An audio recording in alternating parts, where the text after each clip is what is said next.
Salut chers collègues, alors aujourd'hui on va faire une petite vidéo éducative pour vous montrer comment faire un examen d'imagerie qui s'appelle la radiocinémie ou bien la fluoroscopie. C'est surtout indiqué pour les suspicions de thrombose de prothèse valvulaire ou bien pour les événements thromboemboliques sur prothèse, chez les patients qui ont une hémostase avec un INR sous-dosé. Okay. Donc on fait cet examen dans une salle de cathétérisme cardiaque où on fait les procédures de rythmologie ou bien la coronarographie, l'angioplastie. Donc comme vous voyez, on a l'arceau qui peut tourner dans toutes les directions, caudale, les incidences caudales, crâniales, OAG, OAD. Okay. On peut le manipuler. Donc pour avoir des incidences de face et de profil de la prothèse, parce que chaque patient a une architecture anatomique ou bien des degrés spécifiques pour son anatomie. Donc il faut avoir des incidences de face et de profil pour dégager les mouvements des ailettes. Parce que les ailettes, elles sont très minces, donc parfois elles ne sont pas radio-opaques. Donc il faut faire des incidences spécifiques pour les dégager. Okay. Donc on a cette manette, elle nous permet de manipuler la table et aussi l'arceau. Okay. Donc on peut faire tout type de mouvement. Okay. On a aussi cette manette pour diminuer, pour des raisons de radioprotection, il faut abaisser l'arceau le plus proche possible du thorax. Et on peut faire des scopies pour voir les mouvements des ailettes. Heureusement, aujourd'hui, on a une valve à disque, une prothèse à disque plutôt. On peut aussi faire le mode de fluoroscopie qui est très irradiant, mais qui nous permet d'avoir des images de haute résolution. Okay. On peut voir aussi ici des classifications. Parce que ce patient présente un R1, les classifications de la valve mitrale aussi, elles sont bien visibles ici.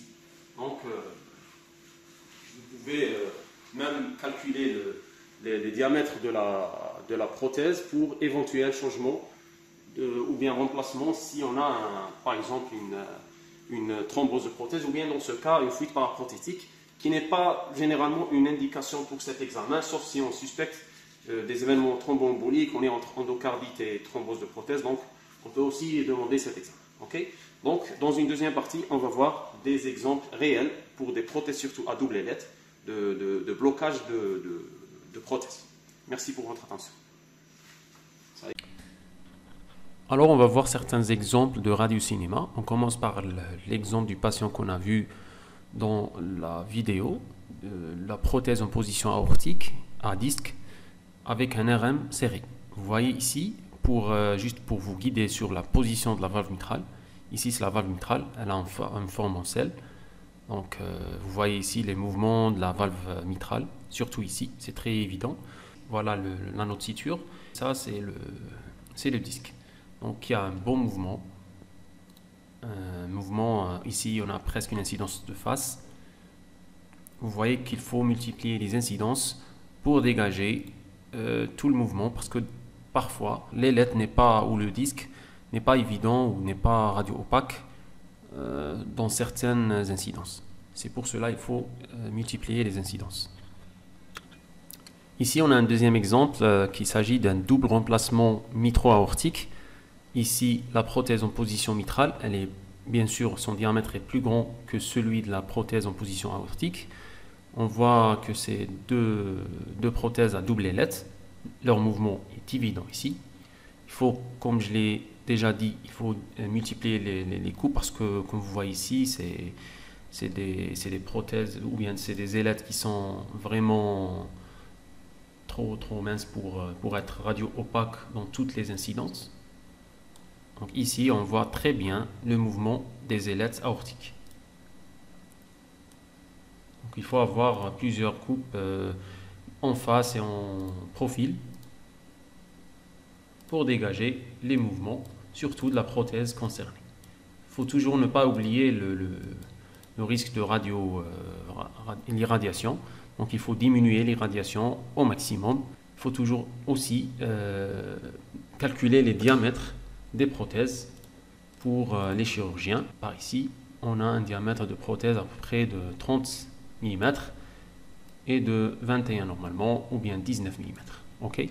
Donc il faut toujours dans les rapports mentionner ces diamètres pour le chirurgien pour qu'il soit, parce que dans certains hôpitaux, on n'a pas tous les diamètres des prothèses. Ici, un autre exemple d'un double remplacement. Les mouvements des ailettes aortiques est très bien mis en évidence ici. Donc il faut très bien connaître ce mouvement pour savoir les mouvements pathologiques des ailettes, les blocages partiels et complets.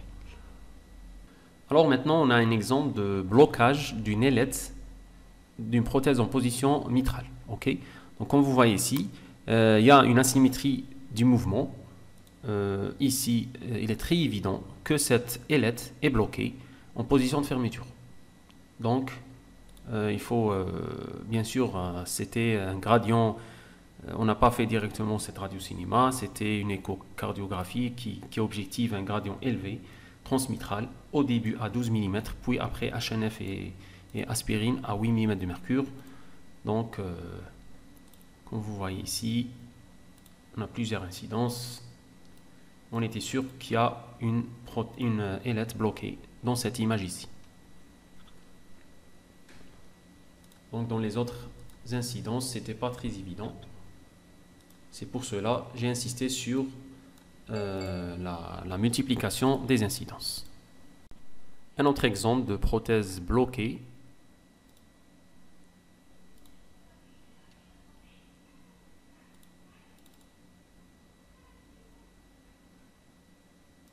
Alors pour finir, je vous laisse avec des images du radiocinéma d'une prothèse valvulaire aortique à bille.